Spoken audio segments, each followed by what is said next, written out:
Silly Record.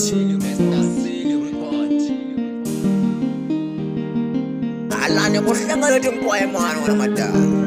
Wala umavito. Tim Zabon, Selini, Mr. Zone.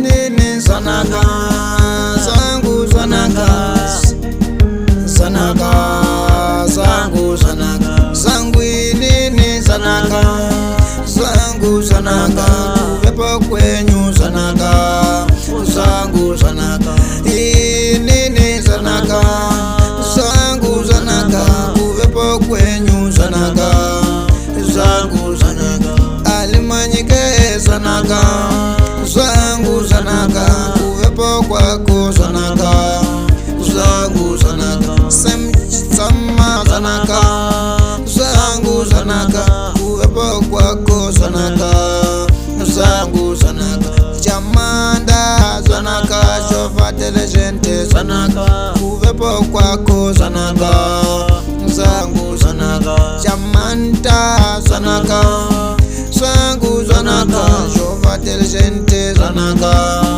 zangu zanaka, vasikiri vangu zanaka, zangu zanaka, kuwepo kwenyu zanaka, zangu zanaka, vaimbi vangu zanaka, zangu zanaka, msoris medu zanaka, zangu zanaka, ishpunga beira zanaka, msorisi zanaka, machasi zanaka, manika zanaka, msorisi wedu wanaka, sokwari wanaka, maimari baba zanaka, siwadi zanaka, manika yose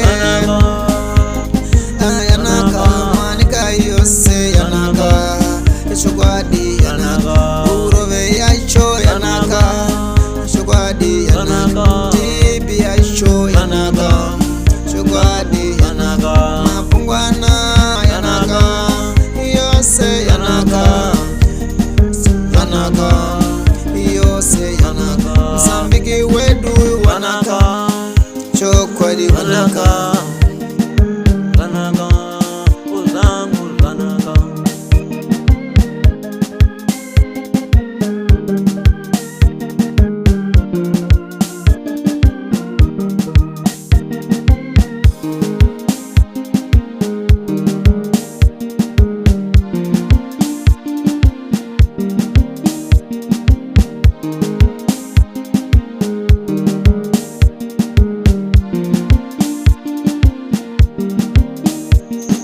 Tim Zaboy, Zalunga, Flamina, Zalunga, oh, Zalunga, Flamina, Zalunga, Mr. Silly, Zalunga, Flamina, Zalunga, oh, Zalunga, Flamina, Zalunga, Mr. Zona, Zalunga, Flamina, Zalunga, oh, Zalunga, Flamina, Zalunga.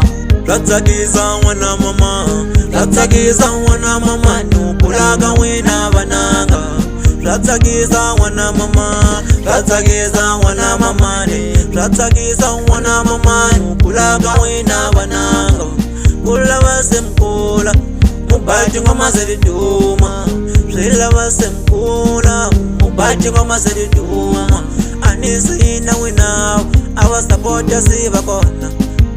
Nikombela mwisapota, muya mashwe. Tim Zaboy wa Muranza, Mr. Zona wa Muranza. Kumisani zozo, musapota nkaveme ya mashwe. Selini wa Muranza, Selini wa Muranza. Ituma iwe, ikombela mwikumakasha. Akukula kawachai, twileva seranzi wa iwe. Akukula katinkambe, twileva seranzi wa iwe. Akukula katinkambe, twileva seranzi wa iwe. Akukula kawachai, twileva seranzi wa iwe. Tim Zaboy wa Muranza na yena, ambeleli maboko. Mr. Zona wa Muranza na yena, ambeleli maboko. Mr. Silly wa Muranza na yena, ambeleli maboko. Mr. Silly wa Muranza na yena, ambeleli maboko. Alimanyiki wa Muranza na yeno, ambeleli maboko.